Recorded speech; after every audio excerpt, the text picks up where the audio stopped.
என்னப்பா வெங்காயம் தக்காளிலாம் வெட்டி வச்சுட்டு இருக்க? வெந்தய பொரியல் பண்ண போகிறோம்ப்பா. எப்பா இதுலையா பொரியல் பண்ண போற?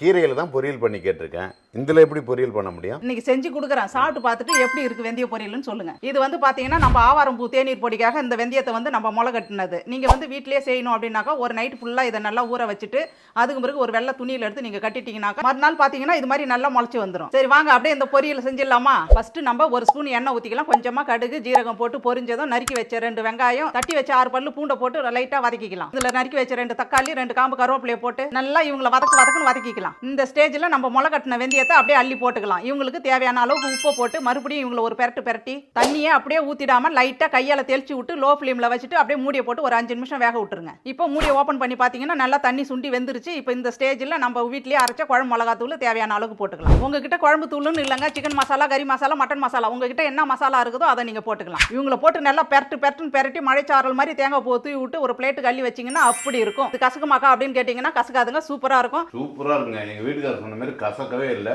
சூப்பராக இருக்கு. இது வெந்தயம் மட்டும் இல்லைங்க, உங்ககிட்ட என்ன பயிர் இருக்குதோ எல்லா பயிர்லையுமே இதே மாதிரியே செய்யலாம். முளை கட்டி நீங்கள் இது மாதிரி செஞ்சு பார்த்துட்டு இது எப்படி இருந்துச்சுங்கிறத மறக்காமல் கமெண்ட்டில் சொல்லுங்கள். நம்ம இன்னொரு சமையல் வீடியோவில் பார்க்கலாம். டாடா.